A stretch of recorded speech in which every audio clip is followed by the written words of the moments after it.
రామదాస్, నీకు బెయిల్ వచ్చింది. నేను విడుదల చేస్తున్నా. వస్తాననకూడదు, వెళతాననాలి. నో, తప్పకుండా మళ్ళీ వస్తాను. ఇద్దరిని చంపి ఒక్కసారి వస్తాను. ఓకే? కత్తి రామదాస్ గారికి దండలు వేయాల్సింది నాకు కాదురా, చంటికి బుజ్జికి. తమ్ముడు ఎలా ఉన్నాడు? బాగున్నాడన్నా. రోజు స్నానం చేస్తున్నారా? 2 పూట్ల చేస్తున్నావున్నా. తీసుకురాలేదే? బరువని తీసుకురాలేదా? నా తమ్ముడంటే ఎవరనుకున్నారా? నా ప్రాణం రావాడు. సైనడ్ బుద్ధి చంపేస్తాను. పదండి, వాళ్ళిద్దరిని చంపేయాలి. ఇద్దరు కాదన్నా, నలుగురు. నలుగురు ఎవర్రా? చంటి బుజ్జి, మనం మోసం చేసిన గొట్టం గోపాలకృష్ణ, పైపుల పోతురాజు. ఓకే, అలాగా. వేసేయండి రా. కమాన్.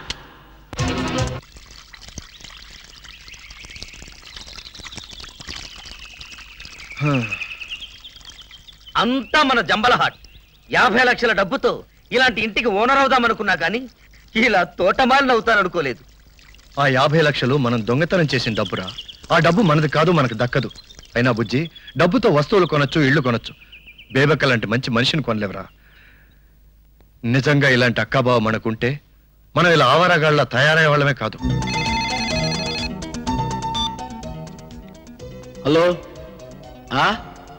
వేసేయండి రా, వేసేయండి.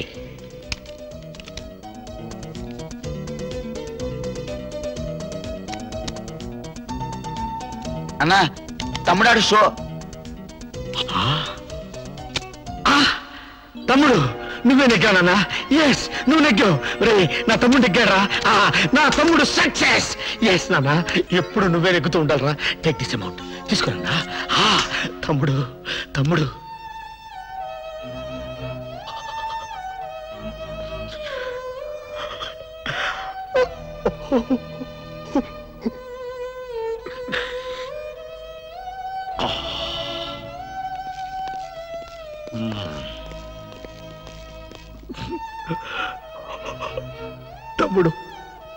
రే, నేను తట్టుకోలేనురా. మై డియర్ బ్రదర్, నేను తట్టుకోలేనురా.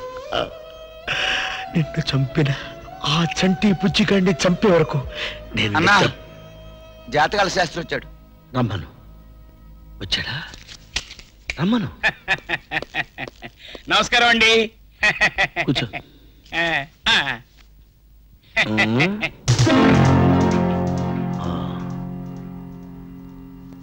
తమ్ముడు జాతకం చెప్పు. మీ తమ్ముడు జాతకం లాస్ట్ ఇయర్ చెప్పే కదండి. ఈ సంవత్సరం చెప్పు. అట్లాగే. మీ తమ్ముడు జాతకానికి ఏమిటండి, రాజయోగం ఉట్టి పడుతోంది. అరే అరే రే, ఇన్నాళ్ళు ఈ ధనరేఖ ఎక్కడ దాక్కుంది? జరిగిపోతులా పెరిగిపోతూనే ఉందండి ఇది.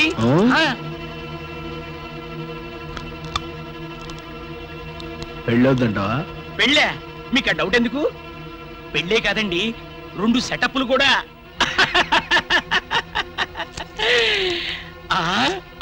అమ్మమ్మమ్మమ్మమ్మమ్మమ్మ.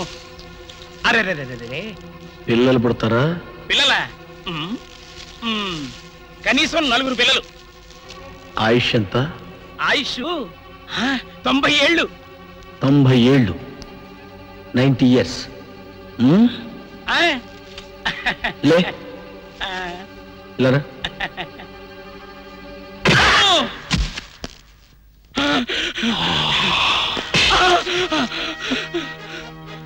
పోయిన సంవత్సరం ఎన్నేళ్ళని చెప్పావు? 70 ఏళ్ళు. ఇప్పుడు ఎన్నేళ్ళు అన్నావు? 90 ఏళ్ళు. అంటే సంవత్సరానికి 20 ఏళ్ళు పెరుగుతాయా?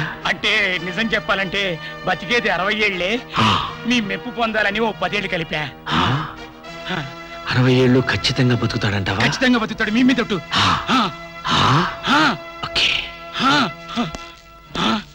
నువ్వెన్నేళ్ళు బతుకుతావు? 65 ఏళ్ళు. ఇప్పుడు నీ వయసు ఎంత? 40.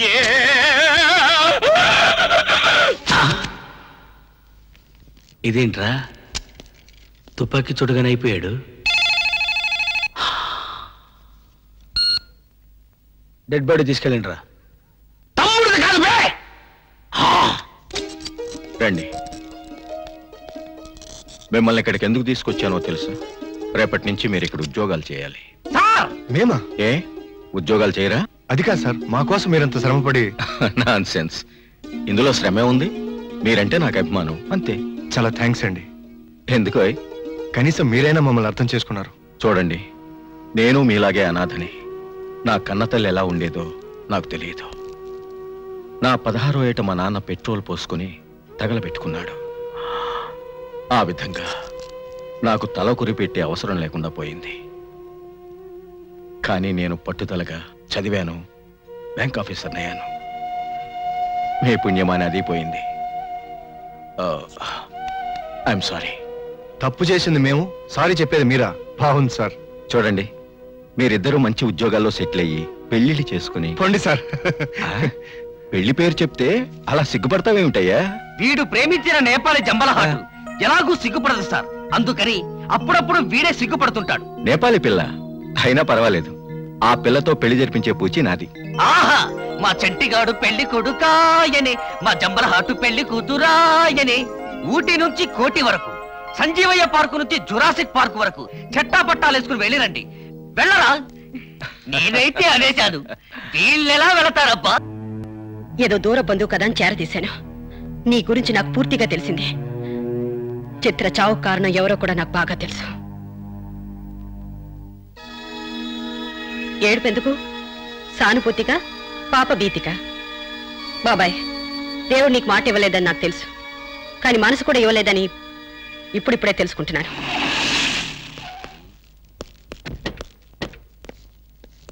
మేక మేకలాగే ఉంటుంది, పులి పులిలాగే ఉంటుంది. కానీ మేకలా కనిపించి పులిలా ప్రవర్తించేవాడే మనిషి. బాబాయ్, ఇక నువ్వు వెళ్ళొచ్చు. చిత్ర చనిపోయాక నీకు పూర్తిగా మర్చిపోయినట్టుంది. ఎవరితో ఎలా మాట్లాడాలో కూడా తెలియటం లేదు. నీ మాటలు బాబాయ్ గారిని కత్తిపెట్టి కోసినట్టున్నాయి తెలుసా? చిత్రను కూడా దుర్మార్గులు కత్తితోనే కోసి చంపారండి. సార్, బేబక్కం చూస్తుంటే నాకేదో భయం వేస్తుంది సార్. మనం వీలైనంత త్వరలో చిత్ర స్మృతుల నుంచి మీ అక్కని బయటికి తీసుకురావాలి.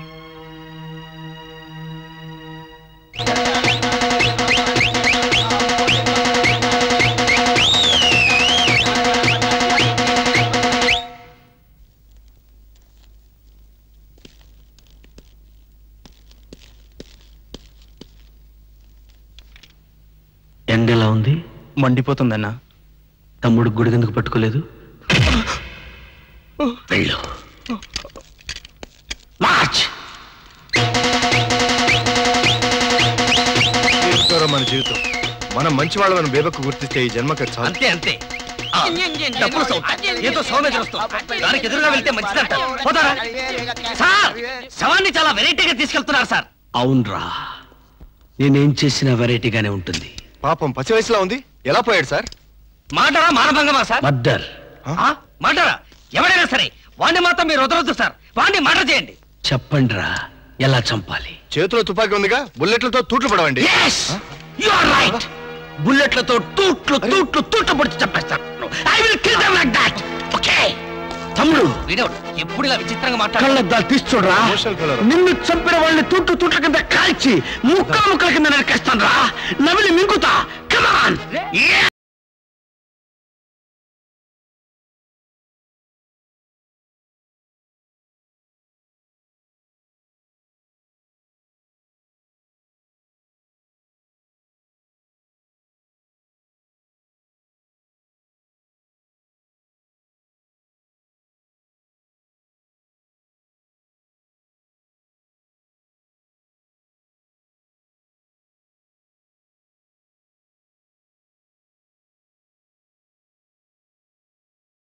పోంబు కుదరదు.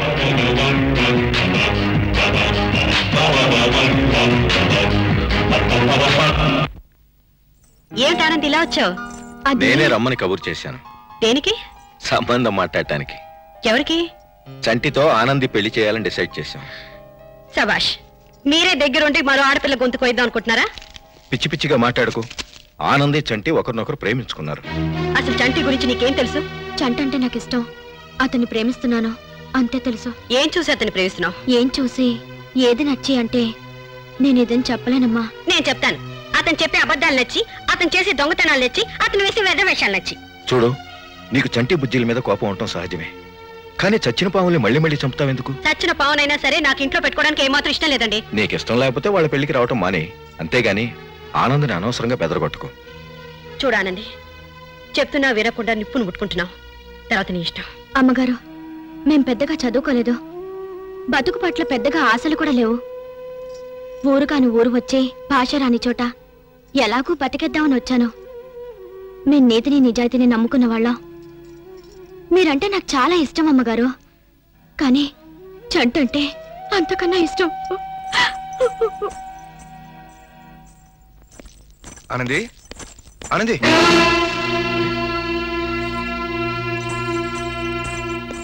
ఏమైందిరా? నీ మాటలకు ఆ పిల్ల ఎంత బాధపడిందో అర్థమవుతుందా? చంటిని పెళ్లి చేసుకుంటే అది జీవితాంతం బాధపడుతుంది. చంటి అంటే నీకెందుకు అంత కోపం? నీకెందుకంటే అంత అభిమానం? వాళ్ళంటే నాకు అభిమానమే కాదు, ఇష్టం, గౌరవం. వాళ్లే గాని బ్యాంకు దోపిడీ చేయకుండా ఉండుంటే నేను ఉద్యోగానికి రిజైన్ చేసేవాడిని కాదు, బొంబాయి వెళ్ళేంత డబ్బు సంపాదించేవాడిని కాదు. మనిషి బ్రతకడానికి డబ్బే ప్రధానం అనుకుంటే వేసిన కాయలు అమ్ముకునేవాడు కూడా పెళ్ళం పిల్లలతో సుఖంగానే ఉంటున్నాడు. పిల్లలు మనకు ఆ అదృష్టం లేదు కదా. అయినా లేని పిల్లల గురించి 24 గంటలు మాట్లాడటం వల్ల ప్రయోజనమే ఉంది. నేను ఈ ఊళ్ళో ఉండటం తక్కువైపోయింది కాబట్టి నీకు తోడుగా ఈ ఇద్దరు కుర్రాళ్ళు ఉంటారు. చిత్రలేని లోటు కొంచెమైనా లోటు తీర్చడం అంటే ఖాళీ గ్లాస్ లో నీళ్లు నింపడమా? చూడండి, వాళ్ళకి మీరు ఉద్యోగాలు ఇప్పించండి, కావాలంటే దగ్గరుండి పెళ్లిళ్ళు చేయించండి. అంతేకాని వాళ్ళు మాత్రం నా కళ్ళ ముందు ఉండడానికి వీల్లేదు. అంటే ఒక్కసారి చూస్తేనే భయం వేసే పావుల్ని 24 గంటలు ఇంట్లో పెట్టుకుని పాలు పోయడం నా వల్ల కాదు. నువ్వెన్నైనా చెప్పు, వాళ్ళిద్దరూ ఈ ఇంట్లోనే ఉంటారు. తర్వాత నీ ఇష్టం.